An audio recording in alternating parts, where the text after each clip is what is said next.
In this week's Curbside with Crystal, we're going to discuss 5 essential things to consider before bringing your children to view properties.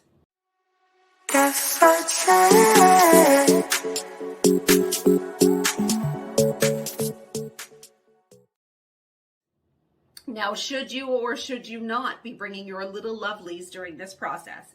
Now, if you're a buyer looking for a home, it can be stressful, exciting, and overwhelming all at the same time, and kids can often multiply all of those feelings. So here are some things to think about before you show up with your toddlers in tow. But before we get started, please follow me on Facebook, Instagram, YouTube, and all the other socials for more real estate content and to know that I'm not talking to myself. So you're shopping for a home, and like many of us, you have a child or multiple children. Sometimes you are able to arrange childcare, but sometimes it's just not possible. Grandma and grandpa are busy, the sitter's studying, whatever, you've got to bring your kids. And naturally, as parents, we want our children to feel involved in the home buying process, but there can be multiple challenges to bringing them along.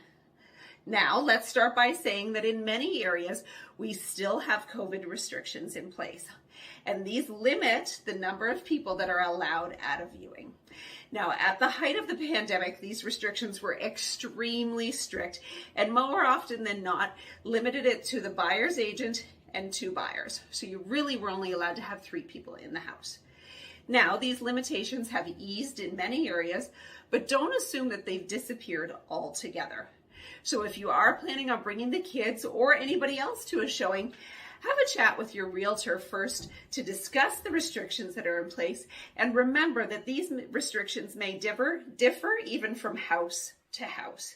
They're not blanket policies right across the board.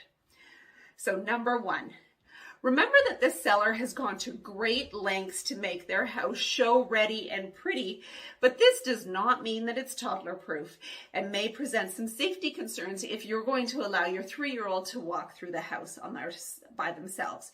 You don't know what they're going to happen upon. Additionally, how are you going to feel when little Johnny knocks over a family heirloom that smashes into a million pieces? I think it's fair to say that among other things, negotiations may have gotten a little bit more difficult. Number 2, on the flip side, as a parent or even an agent who is trying to tend to little Julie, you're not going to be 100% focused on the house and whether it really suits your family, your lifestyle, your furniture, or anything else if you're distracted by keeping those little baby hands off of grandma's prized vase. So as much as possible, as always, you should be focusing on the house. Number 3, remember that your little 5-year-old has 0 filter and will say anything he or she wants.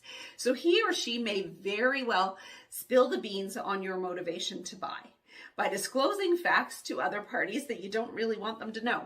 For instance, if you've discussed at the dinner table the night before that you absolutely must have 123 Banana Street and love it more than any other house you've ever seen, how do you think it's going to affect negotiations if little Johnny tells your agent, another agent at the open house, or says it in a home that's being monitored? Boom! There goes your lowball offer and your perfect poker face. Again, little Johnny is an oversharer. Number 4, entertainment is key. If you absolutely need to bring little Johnny and Jenny, let's face it, there's all been times where we have to carry our kids around when we don't really want to and it's not convenient, but make sure you bring something for them to entertain themselves with. Now, this is a great time for screen time, keeping in mind that you're not going to leave them unattended in the living room while you're upstairs, but this is a good time for those distractions. However, this is not snack time. We are not Hansel and Gretel, and we do not need to leave a trail of breadcrumbs through the entire house. This is going to be very upsetting for the seller. Snack time is for the car, not the house. Number 5. Now may very well be a great time for bribery. Again, let's face it, we've all bribed our children. I know there are many parenting experts who severely frown on this, but my kids are certainly the product of bribery and other poor parenting techniques, and they turned out just great. But fine. I mean, average anyways. Anyways, sometimes you just got to do what you got to do to get the job done. And this may be one of those times. Okay, Jenny and Julie, we're going to behave really well. We're not going to touch anything. We're not going to talk. And then later, we're going to go for ice cream. It's the perfect time. So even though you'd like the kids to be part of the home shopping process, maybe it's better to just take them on the second visit or on the revisit rather than taking them to all of those 27 homes that you're going to see before you find the perfect one. They'll thank you because, as we know, home shopping can be exhausting. The sellers will thank you, and your realtor will thank you.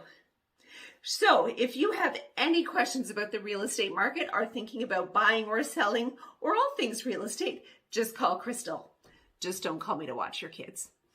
Once again, it's Crystal Powell, real estate broker with Remax Jazz, serving Durham region and the Quinte West, and I'd love to chat about real estate. Talk soon.